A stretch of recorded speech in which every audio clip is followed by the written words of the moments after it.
మొత్తమైపోతున్నాయి, తల్లడిల్లిపోతున్నాయి. లక్షలాది మంది రాలిపోతూనే ఉన్నారు.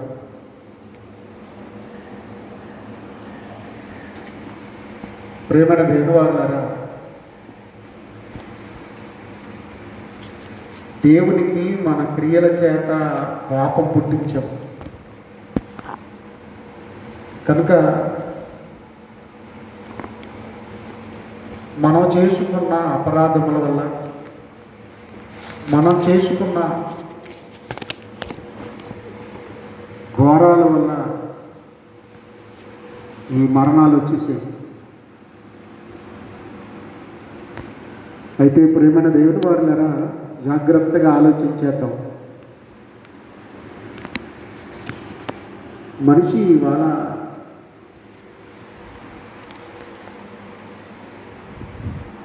నన్ను ఎవరు పట్టించుకోవట్లేదు, నన్ను గూర్చి ఆలోచించేవారే లేరు అని అనుకుంటున్నారు. కొన్నిసార్లు మనిషి డిప్రెషన్కు లోనైపోయి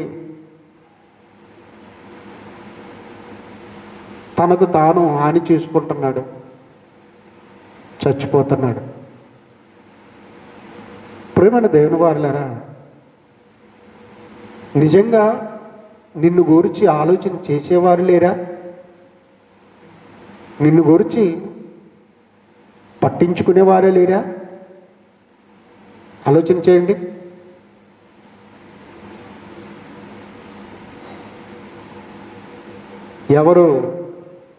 ఎవరి కొరకు ఆలోచన చేస్తున్నారో పరిశుద్ధ గ్రంథంలోకి వెళ్ళి చూద్దాం. భూమి మీద ఉన్న ఒక మనిషి అనుకుంటున్నాడు, మా అమ్మ నన్ను పట్టించుకోవట్లేదు, మా నాన్న నన్ను పట్టించుకోవట్లేదు, నా భర్త నన్ను పట్టించుకోవట్లేదని భార్య, నా భార్య నన్ను పట్టించుకోవట్లేదని భర్త, నా స్నేహితులు ఎవరు పట్టించుకోవట్లేదని మరో స్నేహితుడు. ఇలా సమాజంలో నన్ను గురించి ఆలోచన చేసేవారు లేరనే డిప్రెషన్లోకి, అంటే పూర్తిగా చింతలోకి వెళ్ళిపోతున్నాడు. బాగా ఆలోచించండి. బైబిల్లో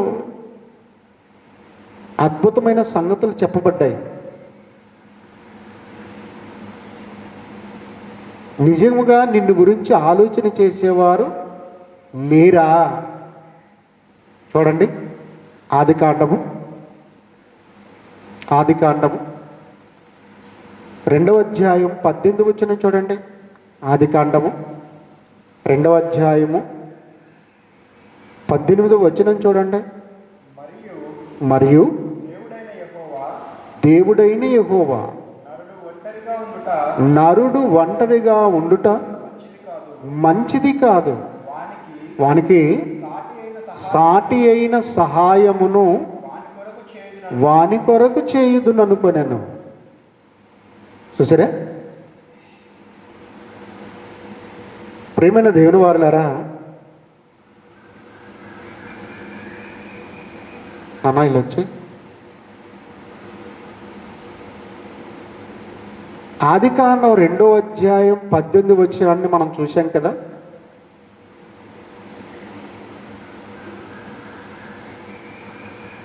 జాగ్రత్తగా ఆలోచించేద్దాం. మరియు దేవుడైన యెహోవా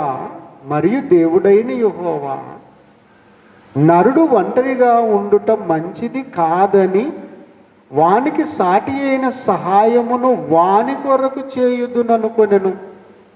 వాని కొరకు అంటే ఎవరి కొరకు?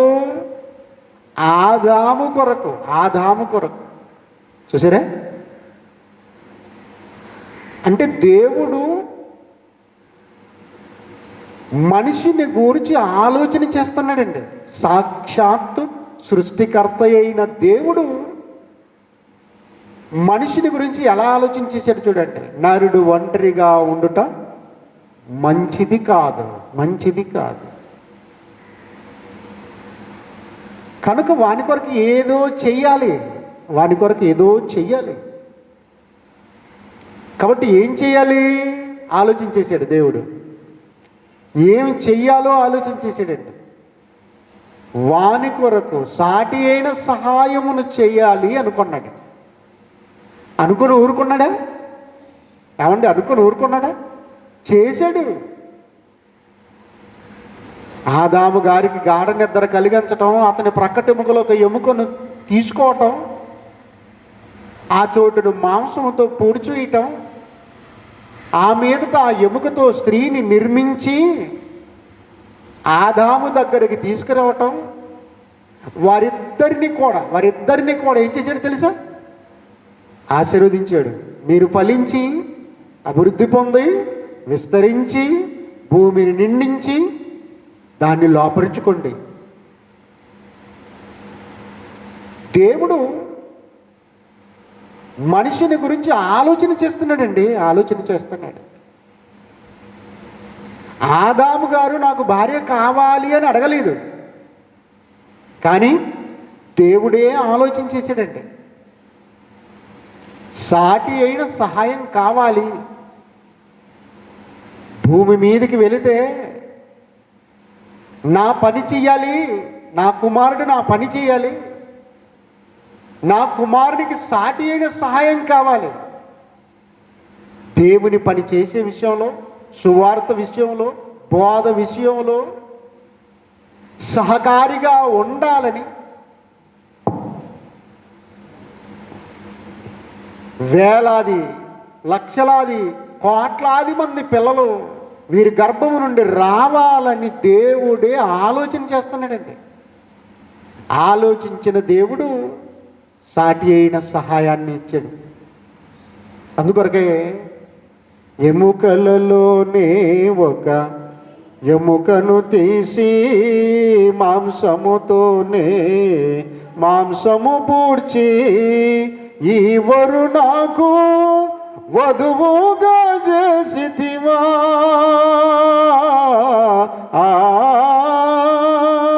ఈవరు నాకు వధువుగా చేసితివా, నీ ప్రేమను వర్ణించలేము యేసయ్యా, నీ ప్రేమను వర్ణించలేము యేసయ్యా, ఈ వివాహము ఎంత ఘనమైనది, ఇది దేవుడే జతపరచిన జంట, ఇది దేవుడే జతపరచిన జంట, ఈ వివాహము ఎంత ఘనమైనది.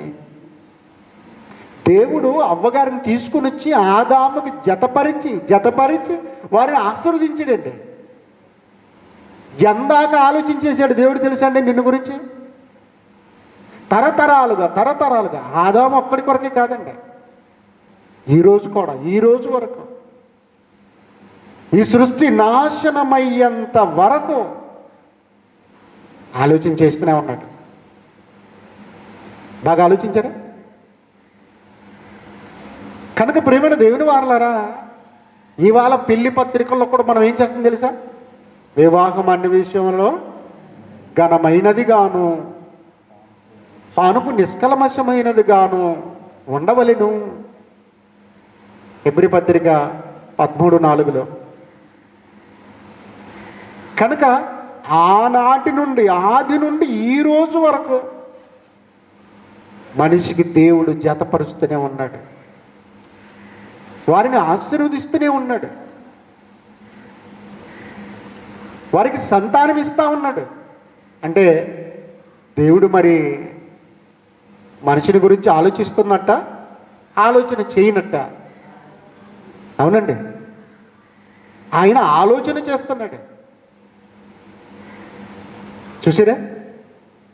అలాగే పరిశుద్ధ గ్రంథంలోకి వెళ్ళండి. పేతురు పత్రిక, మొదటి పేతురు పత్రిక 5వ అధ్యాయం 4వ వచనం చూడండి. మొదటి పేతురు పత్రిక 5వ అధ్యాయము 7వ వచనం చూడండి. చదవండి. ఆయన మిమ్మును గూర్చి చింతించుచున్నాడు కనుక మీ చింత యావత్తు ఆయన మీద వేయుడి. చూసారా?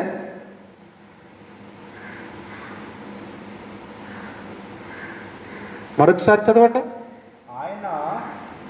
ఆయన మిమ్మును గూర్చి చింతిస్తున్నాడు. ఏంటండి చింత అంటే ఏంటి తెలుసా? ఆలోచన పరిధి దాటి తీవ్రమైన ఆలోచనలకు వెళ్ళిపోతేనే చింత.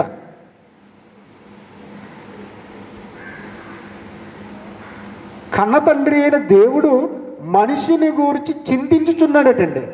ఆయన మిమ్మును గూర్చి చింతించుచున్నాడు. ఎందుకు? ఆది నుండి ఎన్నో రకాలుగా గమనించారా? హెబ్రీ పత్రిక మొదటొచ్చినం చూస్తే, హెబ్రీ పత్రిక మొదటొచ్చినం చూస్తే, పూర్వకాలమందు నానా సమయములలోనూ నానా విధములుగాను ప్రవక్తల ద్వారా మన పితరులతో మాటలాడిన దేవుడు ఈ దినముల అంతమందు తన కుమారుని యేసు స్వామి వారి ద్వారా మాటలాడెను. మరలా ప్రత్యక్షమై మాట్లాడట్లేదు ఆయన. గమనించారా? ప్రియమైన దేవుని వారులారా, చాలా జాగ్రత్తగా ఆలోచించండి. ఆయన మరలా ప్రార్థన చేస్తూ ఉంటే కనిపిస్తాడు? లేదండి, కనిపించడు. అలా ప్రత్యక్షం అవ్వడు, మాటలాడే విధానం వాక్యమే. గమనించారా? కనుక పూర్వకాలమందు నానా సమయములలోను నానా విధములుగాను, గమనించండి, చివరికి తన కుమారుడైన యేసుక్రీస్తు ద్వారా మనతో మాటలాడెను అంటే మాట్లాడేది పూర్తి చేశాడు. మరలా వచ్చి ఆయన మాట్లాడాడు. తరతరాలకు మానవాళికి కావలసిన సమాచార మాటలన్నీ కూడా తన గ్రంథమందు నిక్షిప్తం చేశాడు. ప్రేమైన దేవుని వారులారా, చాలా జాగ్రత్తగా ఆలోచించారు. ఇలాగూ లేఖనాలను పరిశీలన చేస్తే నానా విధములుగా నానా సమయములలో మనిషి కొరకు తాపత్రయపడ్డాడు. మారాలి. మనుషులు మారిపోవాలి, నా కొరకు బ్రతకాలి, సాతాను కోరల్లో నుంచి విడిపించబడాలి, పాపములో నుండి ఇదిగో జీవంలోకి రావాలి అని ఆయన ఎంతగా తాపత్రయపడ్డాడంటే అంతగా తాపత్రయపడుతున్నాడు. ఆయన తాపత్రయం చింతలోకి వెళ్ళిపోయింది. ఆయన మిమ్మును గూర్చి చింతించుచున్నాడు. అందుకొరకే ఎంత కాలము మీతో పంతము, చింత లేదా మీకు కొంచెము. ఎంత కాలము మీతో పంతము, చింత లేదా మీకు కొంచెము. చింతించుచున్నాడు ఆ దేవుడే,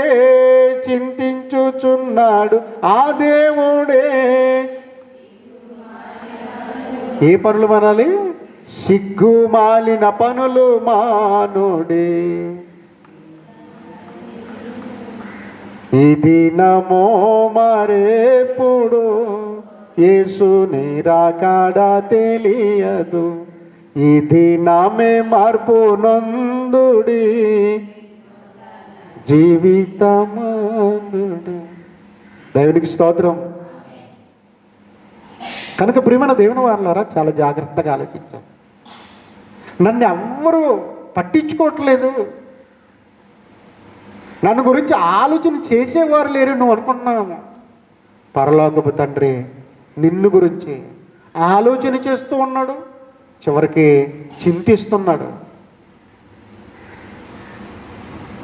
నీవు మార్పు చెందనందువల్ల ఆయన చింతిస్తున్నాడు. నీ క్రియలు మారనందువల్ల చింతిస్తున్నాడు. తన యొద్దకు రావటం లేదని ఆయన చింతిస్తున్నాడు. నువ్వు నిత్య నాశనానికి వెళ్ళిపోతున్నావు అని చింత చేస్తున్నాడండి ఆయన, చింతిస్తున్నాడు. ప్రియమైన దేవుని వారలారా, చాలా జాగ్రత్తగా ఆలోచించేద్దాం.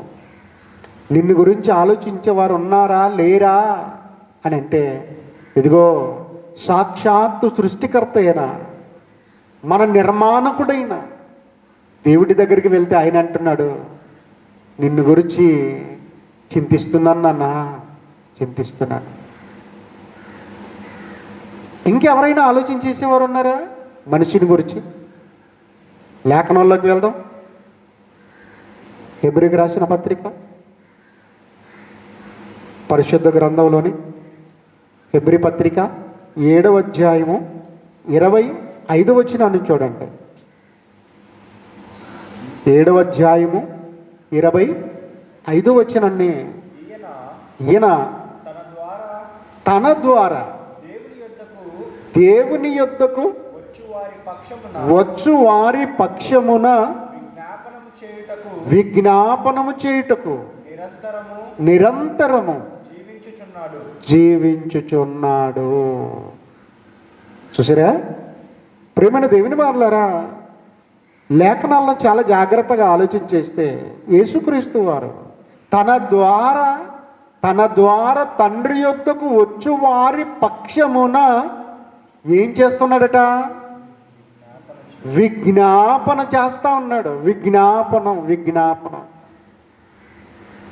ఇదిగో ఈ గ్రామం నుండి, ఇదిగో ఈ పట్టణం నుండి, ఇదిగో ఈ దేశం నుండి తండ్రి నీ కొరకు ఇలాగూ వస్తూ ఉన్నారు, వారిని రక్షించండి, వారిని కాపాడండి, వారిని ఆదుకోండి అని మన పక్షాన విజ్ఞాపన చేస్తున్నాడండి. విజ్ఞాపన చేస్తున్నాడంటే దాని అర్థం ఏంటి? యేసుక్రీస్తు వారు నిన్ను గురించి ఆలోచన చేస్తున్నాడు. తన ద్వారా గమనించారండి. యేసుక్రీస్తు వారు అంటున్నారు యోహాను సువార్త 14వ అధ్యాయంలో, నేనే మార్గమును సత్యమును జీవమునై ఉన్నాను, నా ద్వారా తప్ప ఎవడును తండ్రి యొద్దకు రాడు. యోహాను సువార్త 14వ అధ్యాయం 6వ వచనం. గమనించండి ప్రియమైన దేవుని వారలారా, నేను మార్గము సత్యము జీవమై ఉన్నాను, నా ద్వారా తప్ప ప్రపంచంలో ఎవరైనా దేవుని చెంతకు చేరాలంటే, వారి ప్రార్థనా విజ్ఞాపనలు దేవునికి చేరాలి అంటే యేసుక్రీస్తు ద్వారా ఆయన పేరట అక్కడికి చేరాలి. అందుకొరకు యేసుక్రీస్తు వారు కూడా ఏం చేస్తున్నారంటే, తన ద్వారా దేవుని యొద్దకు వచ్చు వారి పక్షమున విజ్ఞాపనము చేస్తా ఉన్నాడు. చూసారా? అంటే యేసుక్రీస్తు వారు నిన్ను గూర్చి ఆలోచన చేస్తున్నాడు, నీ పక్షాన తండ్రికి మొరపెట్టుకుంటున్నాడు. ఎంత అద్భుతమైన విషయం అండి. యేసుక్రీస్తు వారు నిన్ను గురించి ఆలోచించేస్తున్నారు. నీ పక్షాన తండ్రి కుడి పార్శ్వమందు మొరపెట్టుకుంటా ఉన్నాడు, మొరపెడతా ఉన్నాడు. కాబట్టి నన్ను గురించి ఎవ్వరు ఆలోచించేయట్లేదని ఎలా అనుకుంటున్నారండి? ఆయన ఆలోచించేస్తున్నాడు. మార్కు సువార్త 13వ అధ్యాయం 32వ వచనం. మార్కు సువార్త 13వ అధ్యాయం 32వ వచనం. ఆ దినమును గూర్చి, ఆ గడియను గూర్చి తండ్రి తప్ప ఏ మనుషుడైనను, పరలోకమందలి దూతలైనను కుమారుడైనను ఎరుగడు. అంటే ఎంతగా నిన్ను గురించి ఆలోచించేస్తున్నారంటే, యేసుక్రీస్తు వారి రెండవ రాకడ విషయంలో కూడా ఆలోచించేస్తున్నారు. ఆ దినమును గూర్చి, ఆ గడియను గూర్చి ఏ దినము? ఏ దినం అండి? యేసుక్రీస్తు వారి రెండవ రాకడ దినము.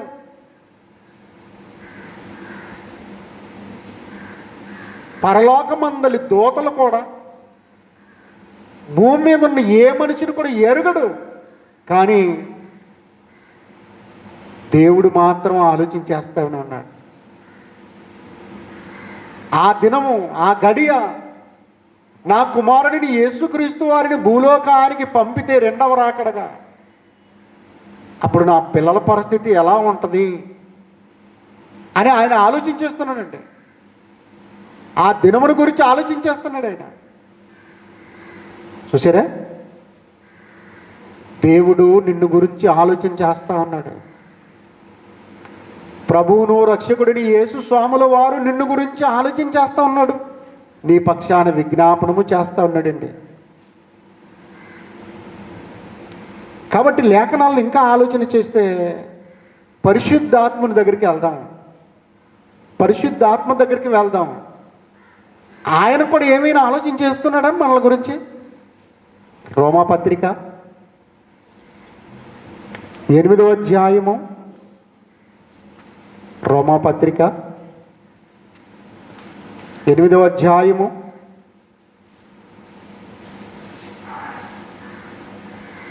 26, 27 వచనాలు చూ.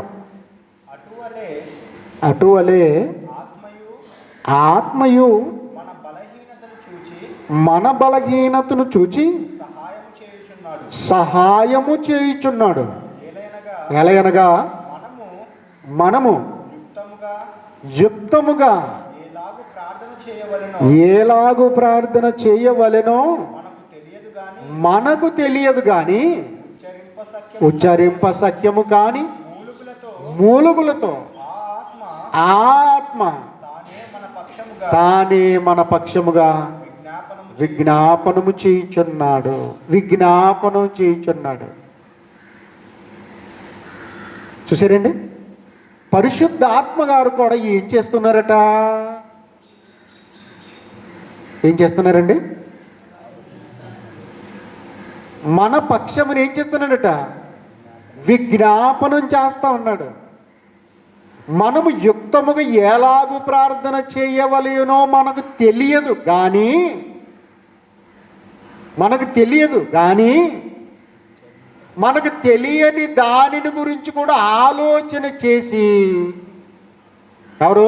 పరిశుద్ధాత్మ.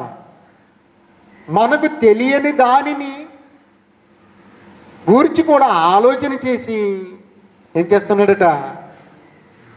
ఉచ్చరింప సఖ్యము కాని మూలుగులతో ఆయన మన పక్షముగా విజ్ఞాపనము చేయుచున్నాడు.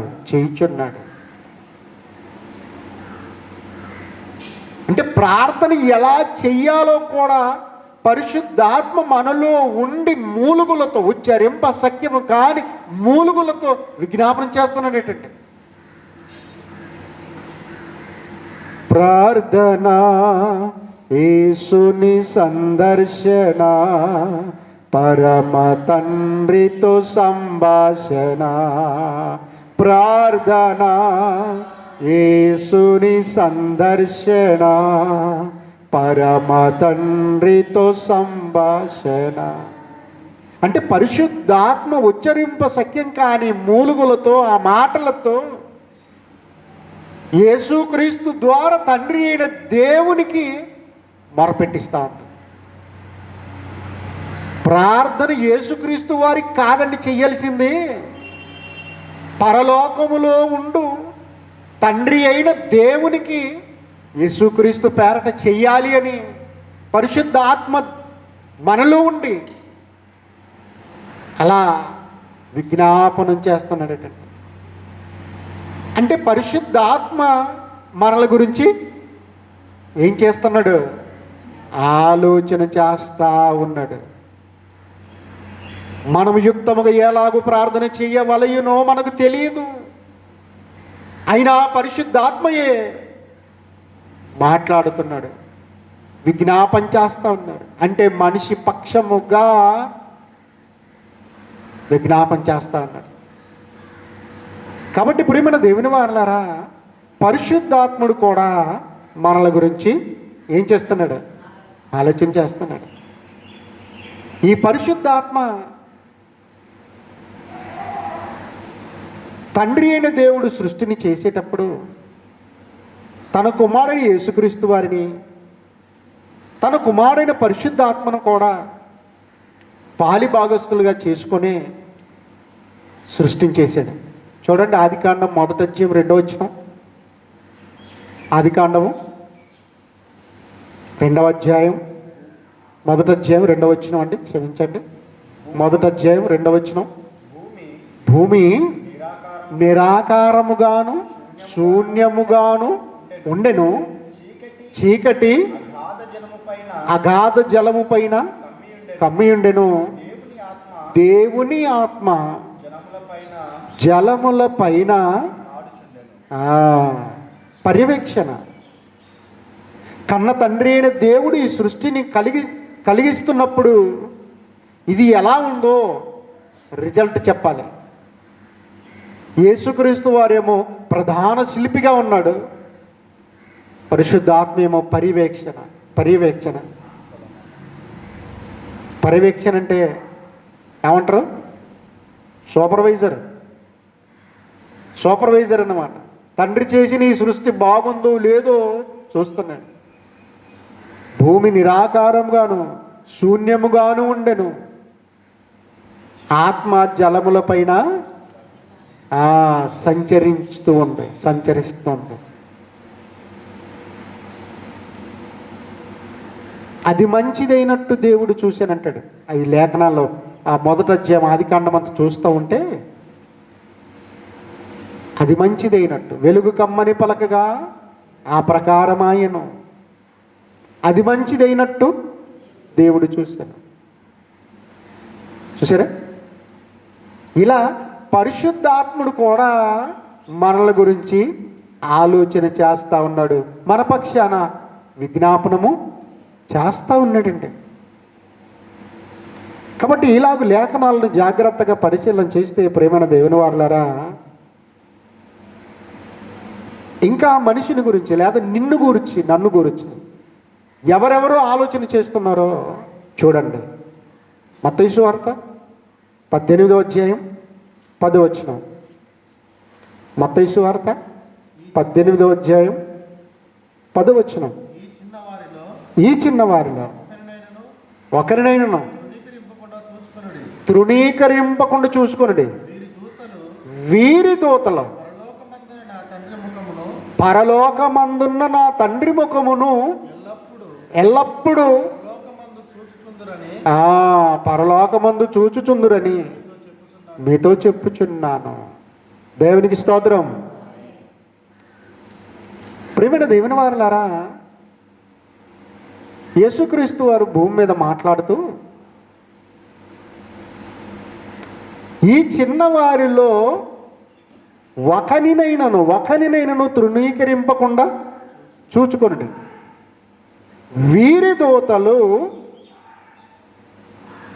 పరలోకమందున్న నా తండ్రి ముఖమును ఎల్లప్పుడూ పరలోకమందు చూచుచుందురని మీతో చెప్పుచున్నాను అన్నాడు.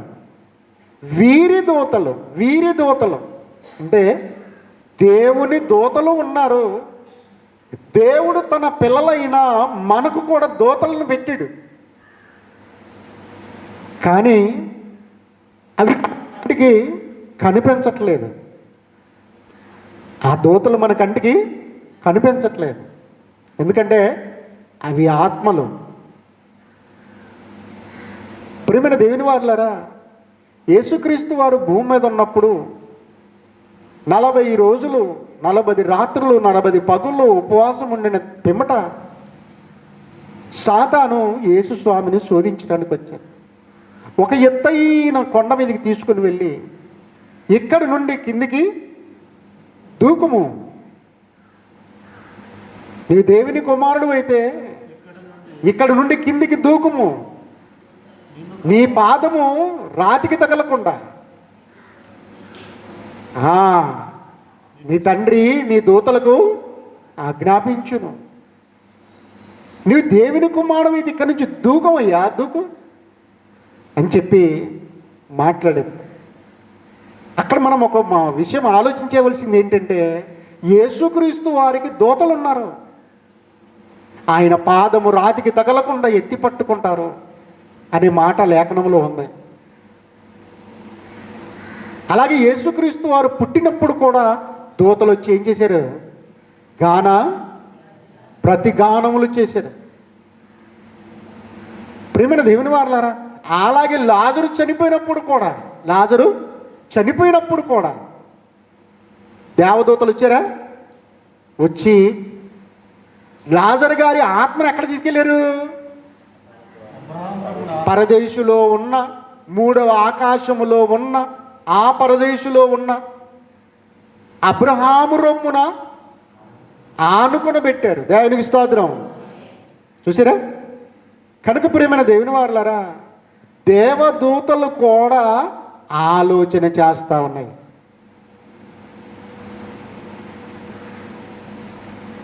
ఈ భూమి మీద ఉన్న మనుషులను కాపాడటానికి కనిపించని దూతలు ఉన్నారు. అందుకొరకు వీరి దూతలు అన్నాడు యేసుక్రీస్తు వారు మత్తయి సువార్త 18వ అధ్యాయంలో.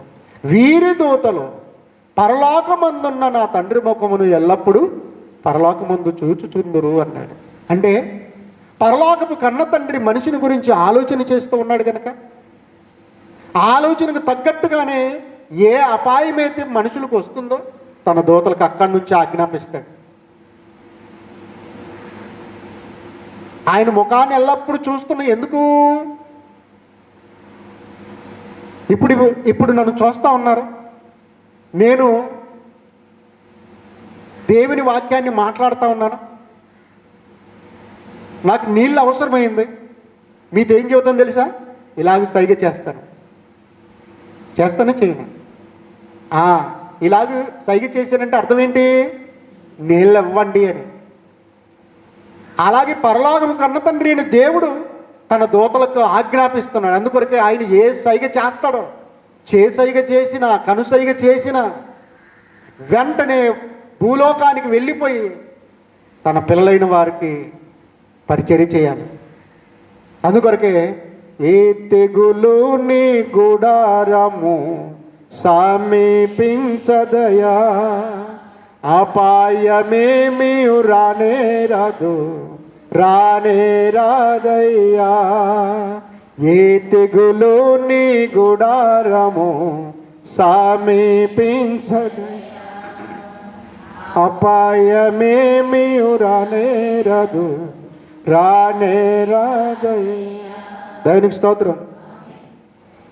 కాబట్టి ప్రియమైన దేవుని వారలారా, దూతలు కూడా మనల గురించి ఏం చేస్తున్నాయి? ఆలోచన చేస్తున్నాయి. చూడండి, హెబ్రీ పత్రిక 1వ అధ్యాయం 13-14 వచనాలు చూడండి. మనల గురించి ఆలోచన చేస్తున్నాయి చెబుతున్నాడు దేవుడు.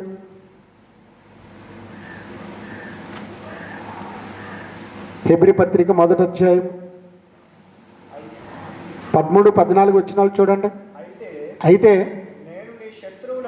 నేను నీ శత్రువులను మీ పాదములకు పాదపీఠముగా చేయి వరకు నా కుడి పార్శ్వమున కూర్చుండుము అని దూతలలో ఎవరిని గూర్చైనను ఎప్పుడైనను చెప్పినా వీరందరూ రక్షణను స్వాస్థ్యము పొందబోవు వారికి పరిచారం చేయుటకై పంపబడిన సేవకులైన ఆత్మలు కారా. చూసారా? నీ శత్రువులు నా పాదముల క్రింద అనగద్రొక్కు వరకు నీవు నా కుడిపార్శ్వమున కూర్చుండుమని ఎప్పుడైనాను దేవదూతలతో ఎవరితోనైనా చెప్పనా? అలాగే చెప్పలేదండి ఆయన. అది యేసుక్రీస్తు వారిని గురించి చెప్పటం జరిగింది కనుక దూతలకు చెప్పలేదు. దూతలు దేవుని కుమారులు కాదు. మరి ఎవరండి వారు?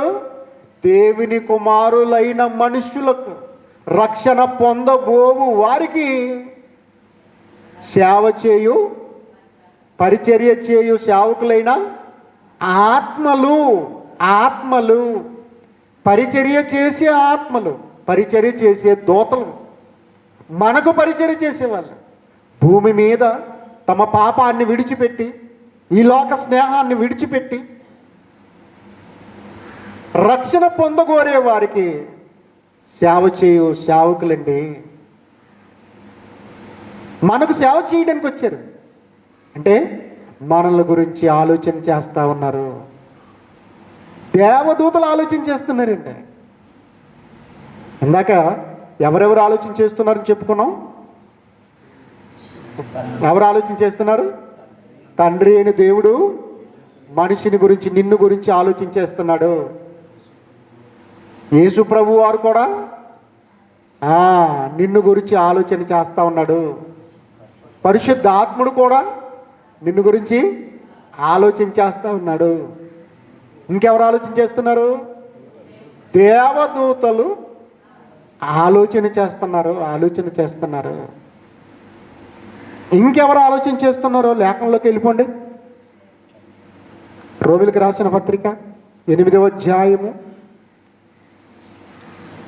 19 వచనం చూడండి. రోమిలకు రాసిన పత్రిక 8వ అధ్యాయం 19 వచనం. దేవుని కుమారుల ప్రత్యక్షత కొరకు సృష్టి మిగుల ఆశతో తేరి చూచుచు కనిపెట్టుచున్నది. సృష్టి ఏం చేస్తుందట? మనిషిని గురించి ఆలోచన చేస్తుందండి. సృష్టి అంటే భూమి, ఆకాశం, సూర్యుడు, చంద్రుడు, నక్షత్రాలు, రాత్రి పగలు, కనిపించే ఈ విశ్వం. ఆలోచించారా? సముద్రాలు, నదులు, పర్వతాలు, కొండలు, చెట్టు చేమ, ఇలా ప్రకృతిలో కనిపించే వాటన్నిటిని కూడా ఆలోచన చేస్తే అవి మనుషుల గురించి ఆలోచన చేస్తున్నాయండి. మరోసారి చదవండి. ఎలయనగా సృష్టి నాశనమునకు లోనైన ఎన్నో వచ్చినామండి. దేవుని కుమారుల ప్రత్యక్షత కొరకు సృష్టి మిగుల ఆశతో తేరి చూచుచు కనిపెట్టుచున్నది. అంటే సృష్టి దేవుని కుమారుల కొరకు, అంటే మనుషులైన మన కొరకు మిగుల ఆశతో తేరి చూచుచున్నది. చూసిరే, సృష్టి మిగుల ఆశతో వీరంతా రక్షింపబడితే వీరికి నేను పరిచర్య చేయాలి, వీరికి నేను పంట పండాలి అని భూమి అనుకుంటుంది. నేను వీరి కొరకు వర్షించాలని చెప్పి ఆకాశం అనుకుంటుంది. సూర్యుడు అనుకుంటున్నాడు పగలు కాగానే నేను వారికి వెలితిరవ్వాలి, రాత్రి కాగానే చిన్న జ్యోతి నేను కూడా వెలిగివ్వాలి. దేవుడు అందుకొరకు నియమించాడని భూమి మీద తన పిల్లలకు వెలిగివ్వటానికి దేవుడు ఏర్పాటు చేసిన ఆ సూర్యచంద్ర నక్షత్రాలు కూడా ఆలోచన చేస్తున్నాయి. చూసారా? ఇలా ప్రకృతిలోని ప్రతిదీ సృష్టి మిగుల ఆశతో అపేక్షించుచు తేరి చూచుచున్నది. రక్షణ పొందగోరే వారికి పరిచర్య చెయ్యాలని ఈ సృష్టి తాపత్రయపడుతుంది. అంటే అర్థం ఏంటి? ఆలోచన చేస్తుంది. కనుక ప్రియమైన దేవుని వారలారా, చాలా జాగ్రత్తగా మనము ఆలోచన చేద్దాం. సృష్టి ఆలోచన చేస్తుంది. ఫిలిప్పీలకు రాసిన పత్రిక 2వ అధ్యాయం 21వ వచనం. ఇలా దేవుడు ఆలోచన చేస్తూ ఉన్నాడు, యేసు వారు ఆలోచన చేస్తూ ఉన్నారు, పరిశుద్ధాత్ముడు నిన్ను గురించి ఆలోచన చేస్తున్నాడు, సృష్టి కూడా నిన్ను గురించి ఆలోచన చేస్తూ ఉంది. మరి మనిషి ఏం చేస్తున్నాడు చూడండి. అక్కడ ఫిలిప్పీలకు రాసిన పత్రిక 2వ అధ్యాయం 20 వచనం. అందరూ తమ సొంత కార్యములనే చూచుకొనుచున్నారు కానీ యేసుక్రీస్తు కార్యములు చూడరు. అందరూ తమ సొంత కార్యాలు చూసుకుంటున్నారటండి. వీరంతేమో నిన్ను గురించి ఆలోచించేస్తా ఉంటే, నీవెక్కడ నాశనం అయిపోతావో, నిన్ను ఆదుకోవాలి, నిన్ను కాపాడుకోవాలి, నిన్ను రక్షించుకోవాలి, నిత్య జీవంలోకి నడిపించాలి అని వీరు తాపత్రయపడి ఆలోచించేస్తా ఉంటే, నువ్వేమో నన్ను గురించి అవ్వడు ఆలోచించేయట్లేదు, నన్ను గురించి అవ్వడు పట్టించుకోవట్లేదు అని చెప్పేసి నీ సొంత కార్యాలను ఆలోచించేస్తున్నావు.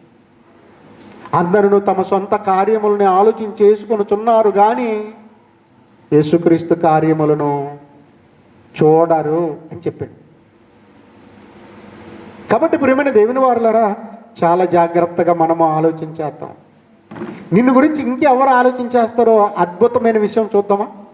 అద్భుతమైన ఒక సన్నివేశాన్ని పరిశుద్ధ గ్రంథంలో చూద్దామండి.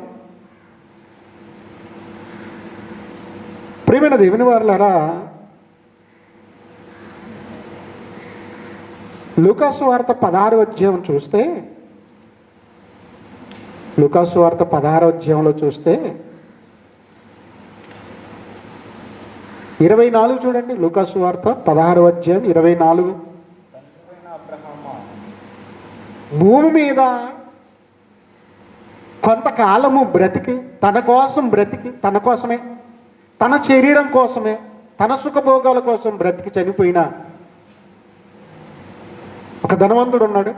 ఆ ధనవంతుడు చనిపోయిన మరుక్షణమే పాతాళములోని నరకాగ్నిలోకి వెళ్ళిపోయాడు. అక్కడ అతడు ఏం చేశాడు చూడండి. తండ్రివైన అబ్రహామా, నా యందు కనికరపడి తన వ్రేలు కొనను నీళ్లలో ముంచి నా నాలుకను చల్లార్చుటకు లాజరును పంపుము, నేను ఈ అగ్ని జ్వాలల్లో యాతన పడుచున్నానని కేకలేసి చెప్పాడండి. మన వాళ్ళేమో దేవుని మాటలు ఇంతగా చెబుతూ ఉంటే కూడా ఏం చేస్తారు తెలుసా? కెవ్వు కేక,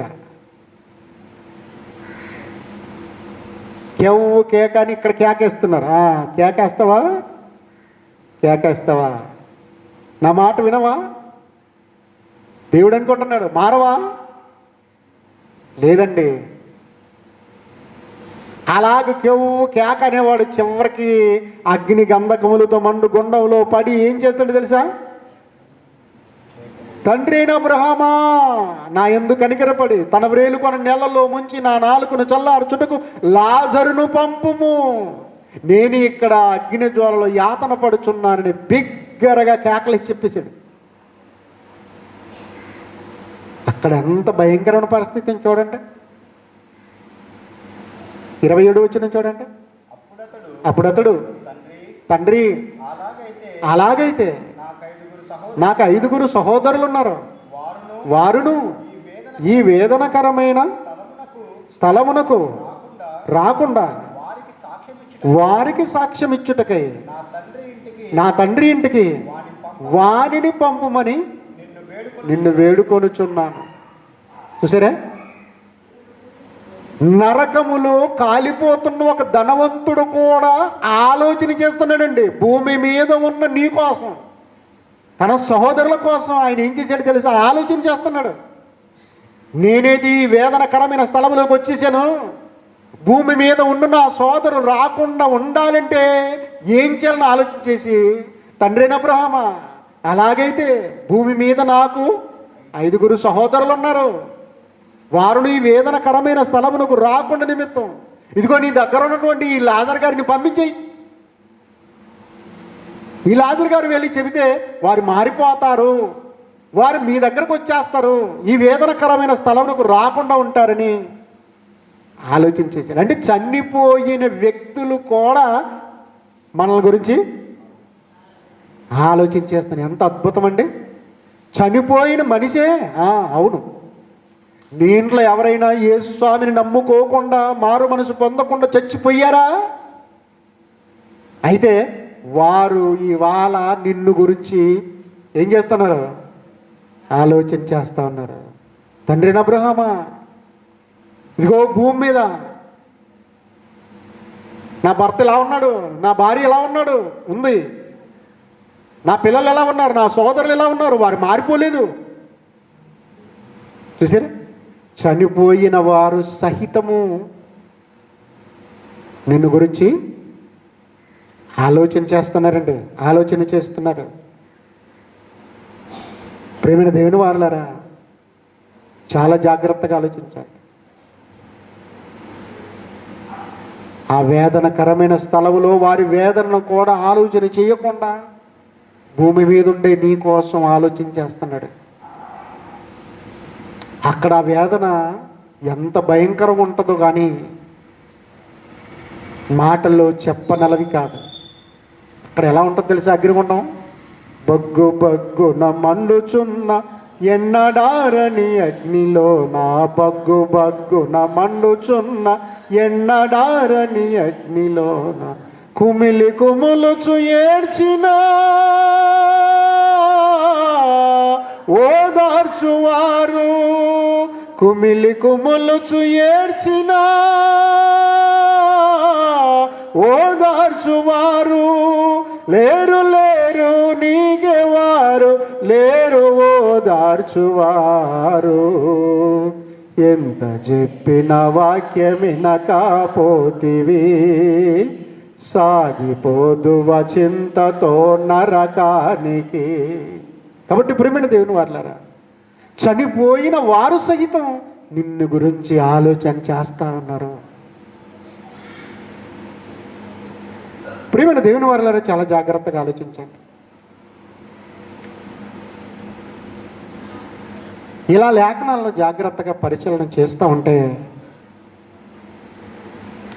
చనిపోయిన నీతిమంతులు, చనిపోయిన పరిశుద్ధులు, నీ కొరకు పరిచర్య చేసిన వాళ్ళు, నీకు బోధ చేసిన వాళ్ళు అనేక గ్రామాల్లో, పట్టణాల్లో భోజనం లేకపోయినా, కాళ్ళలో చెప్పులు లేకపోయినా, సరైన వస్త్రాలు లేకపోయినా, సమయానికి భోజనం లేకపోయినా ఉపవాసం ఉండి సువార్తను ప్రకటించి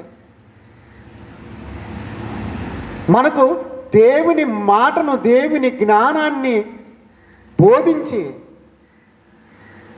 చనిపోయిన లేదా నిద్రించిన భక్తులు ఏమనుకుంటున్నారు చూడండి. ప్రకటన గ్రంథం 6వ అధ్యాయము 9-10 వచనాలు. ప్రకటన గ్రంథం 6వ అధ్యాయము 9-10 వచనాలు. ఆయన 5వ ముద్రను విప్పినప్పుడు దేవుని వాక్యము నిమిత్తమును తాము ఇచ్చిన సాక్ష్యము నిమిత్తమును వధింపబడిన వారి ఆత్మలను బలిపీఠం క్రింద చూచి తిని వారు, నాథా సత్యస్వరూపి పరిశుద్ధుడా, ఎందాక తీర్పు తీర్చకయు మా రక్తము నిమిత్తము భూనివాసులకు ప్రతిదండన చేయకయు ఉందువని బిగ్గరగా కేకలేశారు. గమనించారా? చనిపోయిన ధనవంతుడు మనిషిని గురించి ఆలోచించేశాడు. చనిపోయిన పరిశుద్ధులు, బోధకులు, సేవకులు వారు కూడా ఆలోచించేస్తున్నారు. ఏమని ఆలోచన చేసుకున్నారు తెలుసా? వారు బలిపీఠం క్రింద ఉన్నారంటే. ఎక్కడున్నారు? బలిపీఠం. ఎక్కడుంది బలిపీఠం? బలిపీఠం ఎక్కడుంది ఆలోచించారా? పాత నిబంధన కాలంలో 12 రాళ్లను పేర్చి బలిపీఠం కట్టేవాళ్ళు, దానిపైన బలి అర్పించేవాళ్ళు. పాప పరిహారార్థ బలి, ప్రాయచిత్త బలి, దహన బలి ఇలాంటివి ఉండి ఆ బలిపీఠం మీద గొర్రెను, కోడెను ఇలా బలి అర్పించేవారు. బలిపీఠం క్రింద అన్నాడు. ఇక్కడ జాగ్రత్తగా ఆలోచించేస్తే ప్రేమైన దేవుని వారలారా, యేసు గొర్రె పిల్లను నేను వదకు చేయబడిన గొర్రె పిల్లను, అంటే పాత నిబంధనలు గొర్రె పిల్లలు బలి అర్పించబడి, ఇక ఆ బలులను కొట్టివేసి దేవుడు సాక్షాత్తు తన కుమారుడైన యేసుక్రీస్తు వారిని గొర్రెపిల్లగా ఈ లోకానికి పంపించాడు. అలాగని చెప్పేసి ఆయనకు 4 కాళ్ళు ఉంటాయి, బెత్తడు తోక ఉంటుందని కాదండి. గొర్రె లక్షణం అంతే. గొర్రె వలె అతడు వదకు తేబట్టాడు. బాప్తిస్మ ఇచ్చి యోహాను అంటాడు, ఇదిగో లోక పాపాలను మోసుకొని పోవచ్చున్న దేవుని గొర్రెపిల్ల. ఈ యేసుక్రీస్తు అనే గొర్రెపిల్ల ఎక్కడ అర్పించబడింది? ఎక్కడ బలి చేయబడింది? ఎక్కడండి? కల్వరి గిరిపై సిలువ భారం భరించితివా ఓ నా ప్రభువా. కల్వరి గిరిపై సిలువ భారం భరించితివా ఓ నా ప్రభు. ఎక్కడ చచ్చిపోయాడు యేసుక్రీస్తు వారు? ఆ కలువరి కొండపైన కపాలమనబడిన స్థలంలో యేసుక్రీస్తు వారు సిలువ వేయబడ్డాడు. కాబట్టి ఈ భూగోళం మీద అతడు చనిపోయాడు, చంపబడ్డాడు. కనుక బలిపీఠం క్రింద అంటే భూమి క్రింద. ఎక్కడండి? భూమి క్రింద. భూమి క్రింద ఉన్న పరదేశులో దేవుని పరిశుద్ధులందరూ ఏమంటున్నారు తెలుసా? నాదా సత్యస్వరూపి, పరిశుద్ధుడా, ఎందాక తీర్పు తీర్చకయు మా రక్తము నిమిత్తము భూనివాసులకు ప్రతిదండన చేయకయు ఉందువని బిగ్గరగా కేకలేసిరు. మేము ఎంతకాలం సువార్తను ప్రకటించి ప్రకటించి ప్రకటించి బోధించి బోధించి బోధించి చివరికి వారి ద్వారా చంపించుకొని ఇదిగో పరదేశంలోకి వచ్చాము. ఇంకా వారికి వర్షం, ఇంకా వారికి పంట, ఇంకా వారికి ఆయుష్కాలం అలాగిచ్చేస్తావా? నాదా సత్యస్వరూపి పరిశుద్ధుడా, ఎందాక తీర్పు తీర్చకయు మా రక్తము నిమిత్తము భూనివాసులకు ప్రతిదండన చేయకయు ఉందు అని బిగ్గరగా కేకలేశారండి. చనిపోయిన వారు చూడండి, చనిపోయి అగ్ని గుండంలో ఉన్న ధనవంతుడు ఇలాగూ ఆలోచించేస్తున్నాడు. పరదేశులో అబ్రహాము రొమ్మున ఉన్నవారు కూడా ఇలా ఆలోచించేస్తున్నారు. నాదా సత్యస్వరూపి పరిశుద్ధుడా, ఎందాక తీర్పు తీర్చకయు మా రక్తము నిమిత్తం భూనివాసులకు ప్రతిదండన చేయకుందాం అని బిగ్గరగా బిగ్గరగా కేకలేశారు. వాడు ఎన్ని చెప్పడం మారట్లేదాడు, వారు మారట్లేదండి. మతం మత్తులో ఉన్నారు, కులం కుళ్ళులో ఉన్నారు, లోక ఆచరణలు ఉన్నారు. పాపం కావాలి దేవుడు కావాలి, పాపం కావాలి దేవుడు కావాలి, లోకం కావాలి పరలోకం కావాలి అనుకుంటున్నారు. కనుక వారిని ఇంకా ఎందుకు శిక్షించకుండా ఉన్నావు? చంపేయి అని విజ్ఞాపన చేస్తున్నారు వీళ్ళు. చూసారా? నీకోసము బోధించి బోధించి సేవ చేసి పరిచర్య చేసి చేసి చేసి నీ కొరకు ప్రార్థన చేసిన భక్తులు అందరూ వెళ్ళిపోయి ఇవాళ అదే చేస్తున్నారు. నాదా వాళ్ళు మారట్లేదు నాన్న, ఇంకెంతకాలం చూస్తావు? ఈ చెట్టు ఫలించినా సరే, ఫలించకపోతే ఏం చేయాలి? నరికై.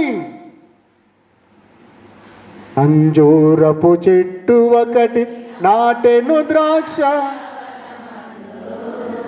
అంజూరపు చెట్టు ఒకటి నాటెను ద్రాక్షవనమందు, పూతారాదే పింజాలేదే, పూతారాదే పింజాలేదే, పచ్చని ఆకులతో నుండే, పచ్చని ఆకులతో నుండే, అంజూరపు చెట్టు ఒకటి నాటెను ద్రాక్ష. చూసారా? 3 ఏళ్ళు ఎతికితే కూడా పూతలేదు, కాయలేదు, పండు లేదు. కానీ చూసేటందుకు ఎలా ఉంది? పచ్చగా ఉంది. అమ్మయ్యా, ఆ చెట్టు ఎంత గుబురు గుబురుగా ఉంది, ఎంత పచ్చదనంతో ఉంది, కాబట్టి అక్కడికి వెళ్తాయి. వెళ్ళి చూస్తే పూత లేదే, పింజాలేదే పచ్చని ఆకులతో నిండే. గమనించారా? కాబట్టి దీన్ని ఏం చేయాలి? 3 ఏళ్ళు వెతకవచ్చాను, గమనించండి, కానీ పొలం లేదు. అలాగే 3 ఏళ్ళు 30 ఏళ్ళు బోధ చేస్తే కూడా ఇంకా మారకపోతే ఇంకేం చేయాలి? నాదా సత్యస్వరూపి పరిశుద్ధుడా, ఎందాక తీర్పు తీర్చకయు మా రక్తము నిమిత్తం ప్రతిదండన చేయకయుందు అని బిగ్గరగా కేకలేశారు. అలా కేకలేస్తే దేవుడు ఏం చేశాడు చూడండి. లూకాసు వార్త 12వ అధ్యాయం 17వ వచనం. లూకాసు వార్త 12వ అధ్యాయం. అప్పుడు అతడు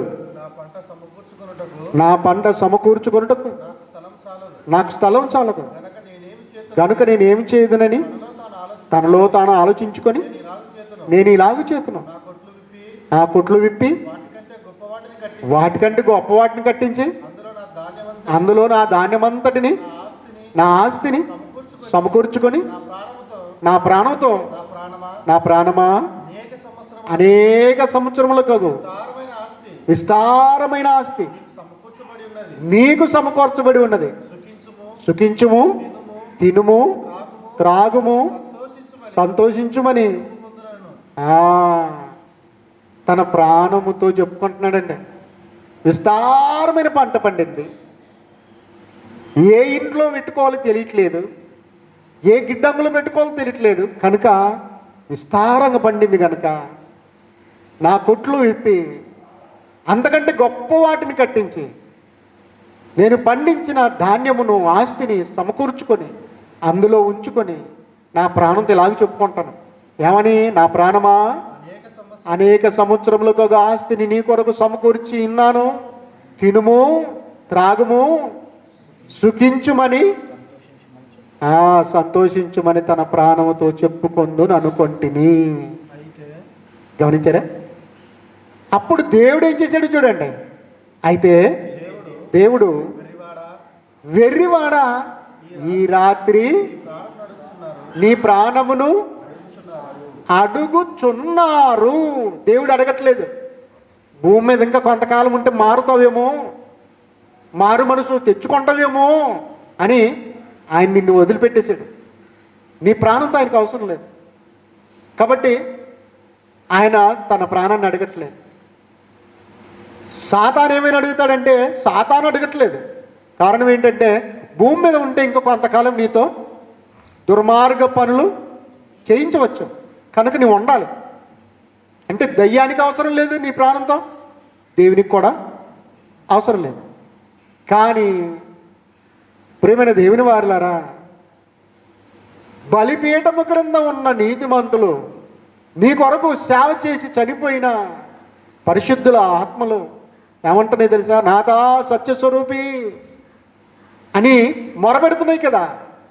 కాబట్టి ఇంత పంట ఇస్తే వాడు నన్ను జ్ఞాపకం చేసుకోవట్లేదు, ఇంత ఆస్తిని ఇస్తే వాడు నన్ను జ్ఞాపకం చేసుకోవట్లేదు, మారు మనసు పొంది నా కొరకు బ్రతకట్లేదు కనుక ఆ నీతిమంతుల విజ్ఞాపనలు విన్న దేవుడు డైరెక్ట్గా వీడి దగ్గరికి వచ్చాడు. వీడేమో నా ప్రాణమా తినుము, త్రాగుము, సుఖించుము, సంతోషించుమని తన ప్రాణం చెప్పుకుంటా ఉంటే పరలోక కన్న తండ్రి ఏమంటాడు తెలుసా?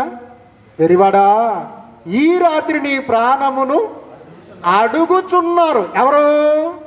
బలిపీఠము క్రింద పరదేశులో ఉన్న ఆ నీతిమంతులు, పరిశుద్ధులు, నీ కొరకు బోధించి సువార్త ప్రకటించి చచ్చిపోయారే వాళ్ళు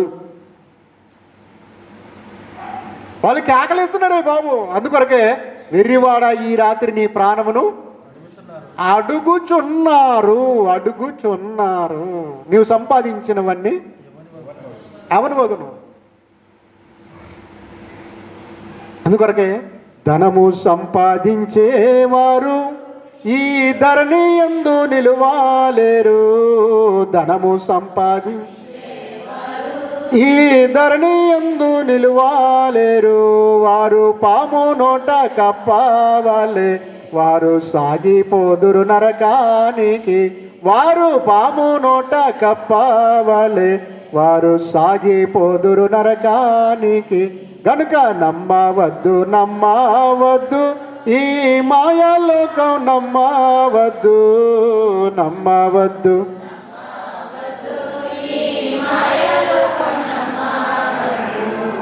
ఆశ చూపి మోసం చేయు ఈ పాడులోకం, నమ్మవద్దు అన్న. ఆశ చూపి మోసం చేయు ఈ పాడులోకము, నమ్మవద్దు.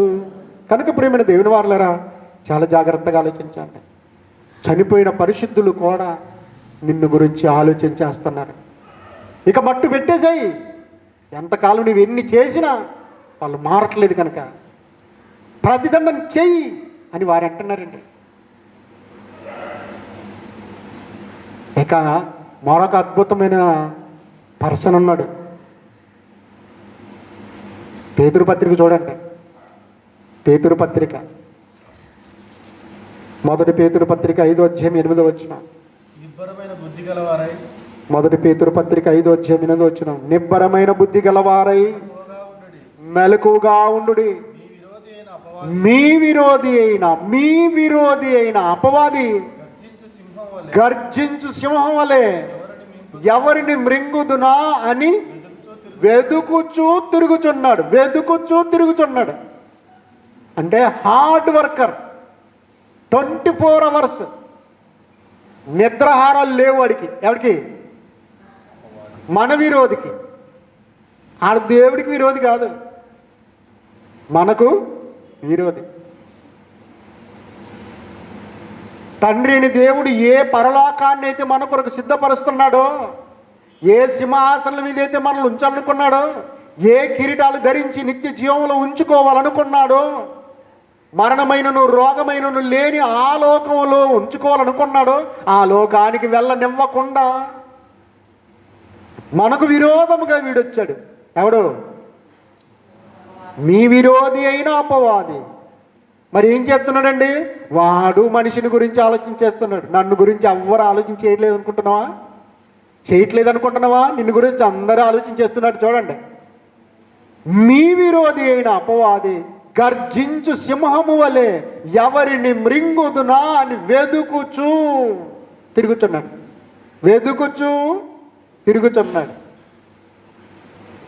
వ్యభిచారంలో పడవేయాల, దొంగతనంలో పడవేయాల, అబద్ధంలో పడవేయాల, నరహత్యలో పడవేయాల, మోహపు చూపుల్లో పడవేయాలి అని అలాగా మనల్ని మొత్తానికి వాడు మృంగేయాలనుకుంటున్నాడు. చూసారా? మృంగేయాలనుకుంటున్నాడు, వెతుకుతున్నాడు, తిరుగుతున్నాడు. అంటే అర్థం ఏంటి? ఆలోచన చేస్తున్నట్టే లేదా? తీవ్రంగా ఆలోచించేస్తున్నాడండి. ఎవరో? సాతాను, అపవాది, మన విరోధి. ఎంతగా ఆలోచించేస్తున్నాడు చూడండి. చూసారా? ఇందాక ఆలోచించేసిన మాటలన్నింటినీ మరోసారి ఆలోచించేద్దాం. మన గురించి ఎవరెవరు ఆలోచన చేస్తున్నారండి? తండ్రి అయిన దేవుడు ఆలోచన చేస్తున్నాడు, ప్రభు అయిన యేసుక్రీస్తు వారు ఆలోచన చేస్తున్నారు, పరిశుద్ధాత్ముడు ఆలోచన చేస్తున్నాడు, దేవదూతలు ఆలోచన చేస్తున్నారు, సృష్టి ఆలోచన చేస్తుంది,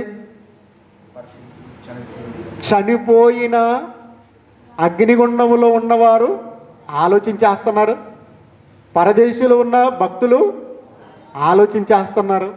చూసారా? ఇంతమంది ఆలోచించేస్తున్నారండి. సాతాను చేస్తున్నా లేదా? చేస్తున్నారు. ఇంతమంది ఆలోచన చేస్తూ ఉన్నారు. ఎవరి కోసం? నీ కోసం, మనిషి కోసం ఆలోచన చేస్తున్నారు. మరి మనిషి ఎవరి కొరకు ఆలోచన చేస్తున్నాడు? చూడండి, చివరిగా ముగించుకుందాం. మనిషి ఎవరి కొరకు ఆలోచన చేస్తున్నాడు? మత్తయి సువార్త 6వ అధ్యాయం 31వ వచనం. మత్తయి సువార్త 6వ అధ్యాయం 31వ వచనం. కాబట్టి ఏమి తిందుమో, ఏమి త్రాగుదుమో, ఏమి ధరించుకుందుమో అని చింతింపకుడి. అంటే మనిషి తన జీవిత కాలమంతా దేని గురించి ఆలోచన చేస్తున్నాడు అంటే, ఏమి తిందుమో, గమనించారా? ఏమి ఏమి తిందుమో తినాలి తినాలి తినాలి తినాలి తినాలి. అట్లా తినేవాళ్ళు చచ్చారు. ఎవరు?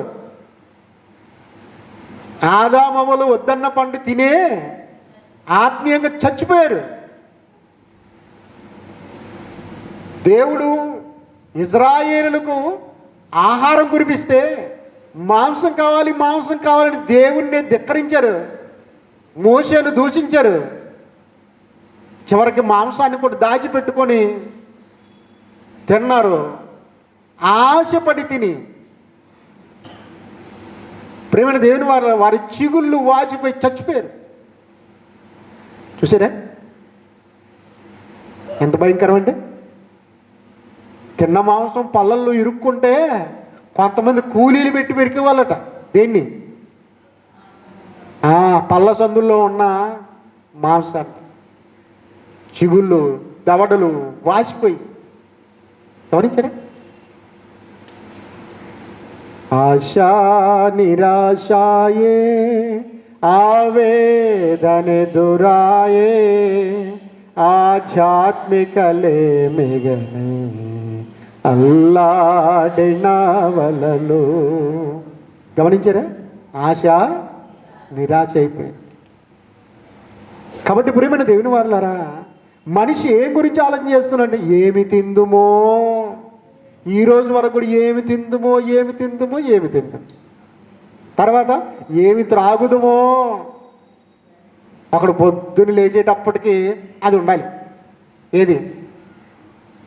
ఏమి త్రాగుదుమో అంటే నీళ్ళు కాదు, నీళ్ళు కాదు, నీళ్లతో తయారైన మత్తు. గమనించారా?